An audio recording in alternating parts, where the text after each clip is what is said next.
Praise lord. ప్రభునందు ప్రియమైనటువంటి దేవుని పిల్లలకు ప్రభు అయిన యేసుక్రీస్తు వారి నామములో వందనములు శుభములు తెలియపరచిన పిల్లరా, మరి గడిచిన దినమంతా కూడా ప్రభు తన కృపా వాత్సల్యములో భద్రపరుచుకుని క్షేమమును ఆరోగ్యమును ఆయుష్ను అనుగ్రహించి మరి నూతన దినాన్ని ప్రభు మనకు అనుగ్రహించారండి. 2025వ సంవత్సరము 2వ నెల 9వ దినాన్ని ప్రభు మనకు అనుగ్రహించి మరి రోజు దేవుని వాక్యము, నేను బ్రతుకు దినములని కృపాక్షేమములే నా వెంట వచ్చును, స్థిరకాలము యెహోవా మందిరములో నేను నివాసము చేసేదను. కీర్తన గ్రంథము 23వ కీర్తన 6వ శరణమండి. వాక్యము నమ్మదగినది, పూర్ణాంగీకరణకు యోగ్యమైనది. ఒక వ్యక్తి వెంట కృపాక్షేమములే రావాలంటే భక్తులు అంటున్న మాట ఏంటంటే, నేను స్థిరకాలము కూడా యెహోవా మందిరములో నివాసము చేసేదను. అంటే నిత్యము స్థిరకాలం అంటే ఇంకా ఆయన ఉన్నంతకాలం దేవుని మందిరంలో ఉంటాని అని అతను ఒక నిర్ణయం చూసుకున్నాడు. ఎందుకంటే దేవుని మందిరంలో ఉండటం ద్వారా, దేవుని మందిరంకి వెళ్ళటం ద్వారా కృప క్షేమము కలుగుతుందని, ఆయన వెంటే ఉంటుందని భక్తుడైనటువంటి దావీదు మరి ఆలోచన కలిగి ఉన్నాడు. కాబట్టి వాస్తవానికి ఆయన ఏ స్థితిలో ఉన్నప్పటికీ, అంటే గొర్రెలు మేపుకున్నటువంటి స్థితిలో నుండి దేవుడు గొప్ప రాజుగా ఆయన నిర్మించాడు.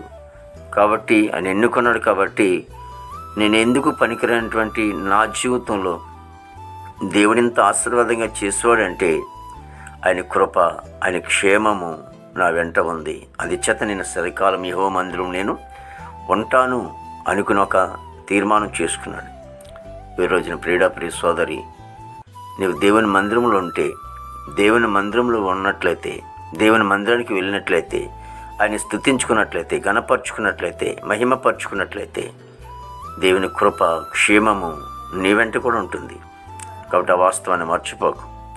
దావీదు ఎంతగా ఆశీర్వదింపబడ్డాడో మరి నీ జీవితంలో కూడా ప్రభు అంత ఆశీర్వాదం ఇస్తాడు, అంత దీవులు నీకు కలుగుతూ ఉంటాయి. ప్రార్థన. ప్రేమగల తండ్రి, కృపలేసు నీకు స్తోత్రాలు చెల్లిస్తున్నాం ప్రభు. గొప్ప దేవుడు నీకు వందనాలు.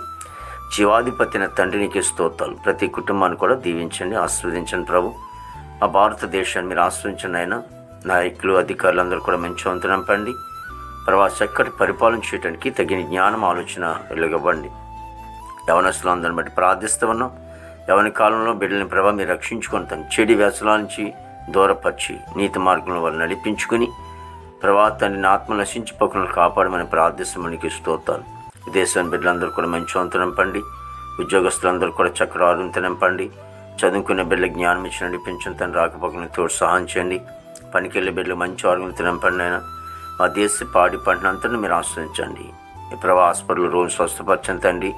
జైల్లో ఉన్న బిడ్డలు విడుదల చేయండి. కోర్టు గోడలు, కేసు గోడలు కూడా కొట్టివేసి రక్షణ లేని వారు రక్షణ దయచేయండి ప్రభా. ఇదిగో తండ్రి, వివాహం లేని బిడ్డలకి వివాహం దయచేయండి. గృహం లేని వారు గృహం దయచేయండి.